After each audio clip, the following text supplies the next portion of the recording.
I got two Kias in a row. On my last review, I did the 2024 Kia Forte, which is unfortunately going away because I came to the conclusion that Kia's pretty good at building small, cheap cars, but that's not where Kia wants to be. They've moved up market with the introduction a few years back of the Kia Telluride. That's their big flagship SUV. It won a ton of awards and people love that, understandably, because it's a great looking car. Well, the next size down is the all new Sorento, which is what we have here.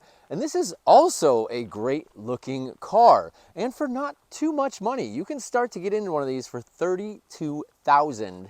This is kind of mid-level, about $37,000, but you can option it all the way up to $48,000. That is some steep competition when you get in there. I think this provides really good value for the money, but it does have one deep flaw that I'm gonna get into. But first, if you could do me a favor, click the like and subscribe button. This is Petrolectric, all things automotive, lots of car reviews and other fun stuff. So thank you, I appreciate it. Let's get back to the video. And this is the biggest problem I have with the car. It's the engine itself. Look how small this thing looks in this huge engine bay. And with the all-wheel drive, like this one has, it weighs 4,400 pounds. That's a lot of weight to move around from this little 2.5 liter four-cylinder engine at only 191 horsepower. It is painfully slow. 0 to 60 at best is 9.6 seconds. I would say for the average driver, it's going to be over 10. And at this price point, that is simply unacceptable to me. So if you're looking into the Sorento, this is my biggest pet peeve, but you can upgrade to the bigger engine. There's a turbocharged version that adds 90 extra horsepower, and it's got to be a world of a difference. All right, now that we got the bad out of the way, let's get to the good, because the rest is really, really good. First of all, the styling is great. I mentioned before, I love the new Kia logo. I think they got the best modern car logo out there. All the Sorento models come standard, thankfully, with LED headlights, and they do look great at night.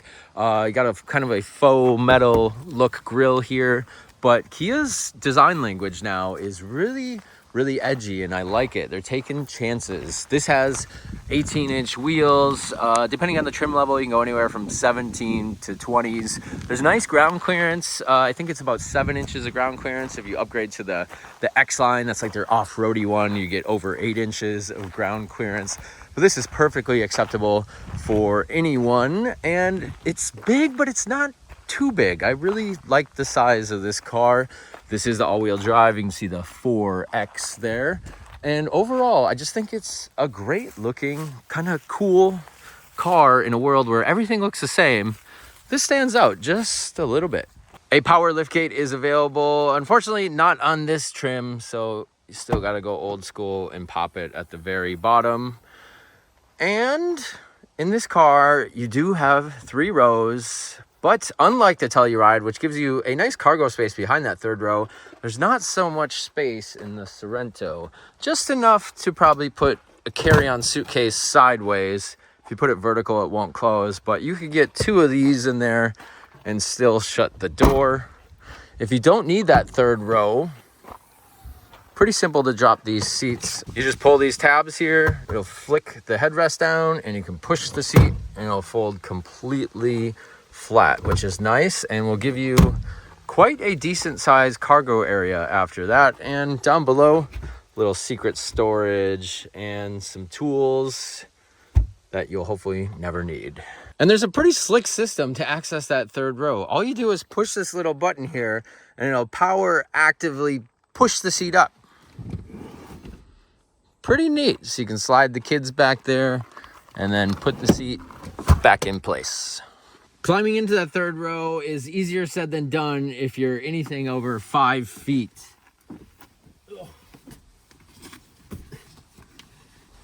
So I'm 6'3", and this is definitely not a place I would want to spend more than a few minutes in, and anybody, maybe a teenager or above, is not going to like it back here either. So save this one for the kids or maybe the family dog.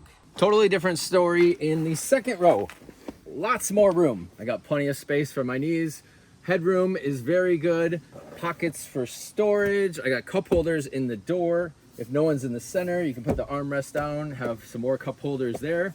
You got a standard 12-volt outlet in the center. And in the back of each, the driver and the passenger seats, there is USB-C plugs to keep the kids' phones charged up.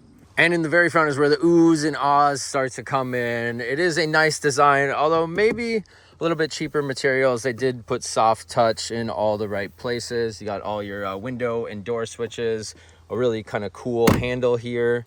This is like a fake speaker looking thing, but it looks nice.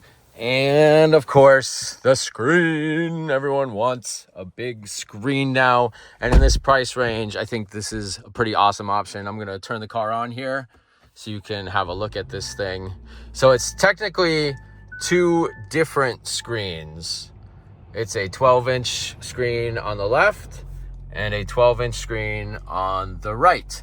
This is all CarPlay compatible. That'll pop up in a little bit. But first, this kind of 80s looking retro-y screen, I dig it. It's nice and dark, so at night it's not super distracting. I've driven some cars that are just colors, flashes of color everywhere, and it is very distracting at night. It's too bright. This one's pretty good. It keeps the darkness down. Black theme continues there with the standard Kia navigation. This one does need an oil change, so disregard that, but there is a lot of other options in here to go through. A myriad of things. You can play with that all around. You can see your seating here. Auto start stop is on, which I usually hate auto start stop, but this one's pretty good. It allows you to still turn the wheel and doesn't feel like the car locked up on you. You got fuel gauges, temperature gauges, and this is interesting. It's a times 1000 RPM. So as the car revs, you'll just have single digit numbers. Takes a little getting used to, but it's still kind of cool. On the steering wheel, these buttons are just like the one in the Kia Forte. So it's kind of funny that the little cheap car had the same buttons, and it's got the weird skip track where if you go down, it's actually the next song. I would think it would be up. It bothers me for some reason, but I'm sure I would get used to it if I had the car. Auto headlights are controlled on this stock. And you got your wipers down here, traction control system, dimming of the screen. I can show you how that is. Doesn't change that much from light to dark. But like I said, it's a pretty dark screen already, so you don't have to worry about glare too much, especially at night. There's one oversight that I found. There's no volume knob anywhere that I can work out. This is controlling the temperature. That one controls the temperature. This one controls your drive mode. But there's no volume knob other than the steering wheel. That surely can't be the only place to adjust the volume on the stereo, can it? Down here is like a touch screen as well, but it's kind of got buttons integrated for the climate control. Dual zone here. If you sync it, it'll control both sides, or the passenger can create their own temperature and the driver can have theirs too. I'm gonna shut that off so we don't hear that. This model does have heated front seats, and this is really cool. So they take care of you with two USB-Cs. Everything's USB-C in here, no more USB-A. USB-C is faster and usually works a little bit better. This is cool too. This first one, which would be your main control for CarPlay and all that type of stuff, you can set it to just charge. So when the car's off, you can still charge your phone. I know some people need their phone charged up, but they don't want to run the car. So you can actually have the option to just charge it or have it sync with the charging and communications as well. This will also charge it faster if you're in this mode. Pretty slick idea. And a standard column shifter. I love it because this isn't a CVT. So it's still got the regular column shift. I hate the dials and the turn ones and people trying to have fun, crazy new designs. Like, this is perfect. And I like to rest my hand on this when I'm driving too. So it's really comfortable for me to drive. A couple cup holders here, a little storage cubby. Oh, I should mention down here, so wireless charging pad. Now these usually don't work that great, but this one works particularly well on the phone and it gets super hot. Usually when I use these, the phone will overheat and it takes 3 days to charge the phone. But this one seemed to be pretty good. Lots of different drive modes here. This is the all-wheel drive, so you can set the rear differential to lock and unlock.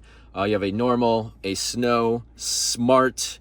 I'm not sure exactly what smart even is. I would have thought it would have been like an eco mode, but there's a separate eco mode there. And sport mode, and we're gonna see how slow this thing really is in sport mode. Doesn't do much, but rev it up a little higher. If you don't like that auto start stop, it is easy to shut off, but you will have to do it every time you get in the car. Auto hold, hill descent control, electronic parking brake. You got your parking camera and parking sensor buttons here. And while we're on the subject, I want to show you the backup camera because it's a little strange. So I'm in the deep woods for this video. I'm going to show you in front of my car, I have an obstacle and this 360 camera shows up, but it's not quite a traditional 360 where you see the environment around you too. It's literally just the car with the sensors. So it's a little different. It's still kind of cool and will help you with your parking aids. But I'm going to pull up on this object in front of the car and take a look at that image on the right side. Now this object is right in front of my bumper. And when you get close to it, it should, there it is, warns you that there's something in that vicinity. Now there's sensors all around the front and the back. You can see there's something back here too, which is a lot of trees and the forest. So it's just more of glorified sensors than an actual view above your car. Still nice to have anything extra that will help. And the camera will continue to stay on as you go slow. I did like that on the Kia Forte as well. It's a pretty good idea, so it doesn't just go back and forth between drive and reverse. The seats in here are synthetic, but they are very comfortable and lots of lumbar adjustments, at least for the driver. So I did quite enjoy them. And these car manufacturers are getting pretty good at making fake leather feel like real leather. Up top, you got visors that have mirrors and a little light above here. Plus they extend so you can go all the way across the window. But one thing I love that they don't have in here is a sunglass holder. There's nowhere to put your sunglasses up here, but there's a myriad of other places to store things, maybe even right there like I did. The center armrest is very large, as well as the glove box, which is big too. All right, let's take the Sorento for a spin. Lots of beeping going on, which we'll probably hear in the drive. Hyundai's and Kia's drive systems are not my favorite. But I will say that they've gotten a little bit better in this car, especially the lane keep assist, but it's still gonna beep incessantly at you over nothing. So we're starting out on a gravel road. Even still, this car is very smooth and fairly quiet. More of a luxurious type ride. It's got a light steering wheel. Definitely not a sports car, but it's a good kind of road trip car. So I'm gonna get out on this road here. It's a nice quiet road. And I'm gonna show you just how slow this car is. So I'm gonna put it in sport mode actually, so we can see what kind of sportiness we can get here. We'll start from 0, we'll go to 60, it's gonna take a while. I'm even gonna shut traction control off. So here we go.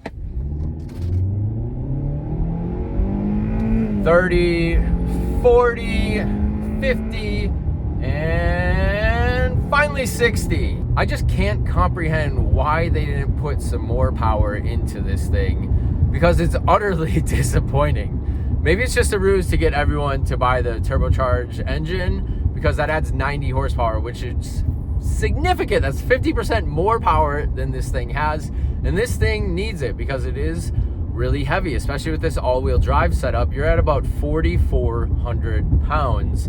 You need more than 200 horsepower to tow that around. And it's not like the fuel economy is amazing if you get the base engine. It's about 23 in the city and 30 on the highway. I mean, it's okay for a big car, but it's not like stellar. So I can't figure out Kia's thinking and why they chose this as the base engine. But for 2025, there is a hybrid option too. So I would be interested in checking that out, so you get a little bit of boost from the electric power and obviously a fair bit of boost in miles per gallon. But otherwise, the ride is soft here. I really like it for road trips. I mean, I drove this thing about 150 miles out of the city into the middle of nowhere where I am right now, and it was a nice, enjoyable ride. But if you want to like tool around town and you got a lead foot, you're probably not going to be very happy with this car. There's plenty of other choices out there that come with more power. I would say the Ford Explorer was like a race car compared to this car, but I think I like the interior layout of the Kia better. So if you're going to shop for a third row SUV, keep in mind the Sorento, but there's a couple things. That third row seat is very small, so if you need 6 or 7 people in your car regularly, you're gonna have to test it out with the person you're gonna stick in the very back. You might have to upgrade to the Telluride if you need more space. And be prepared to spend $40,000 because that's about how much it's gonna cost you to get that turbocharged engine and all-wheel drive. Anything less than that, I think you're gonna be disappointed in this car. The rest is great, the interior is great. I was a little skeptical about the huge screen, but I actually really like it, and it's fast. The Forte I had, the screen was really slow. It took a second to react, but this one is speedy, fast. It was all new for 2024, so I think you will be pleasantly surprised with the other experiences of this car. Kia's improved their driving systems. They're still not my favorite, but they are a lot better than they were a few years ago. So give the Sorento a try. Let me know if you have one in the comments below, or what else you're cross-shopping, because for this price, I think Kia has a very strong product. I will see you on the next review.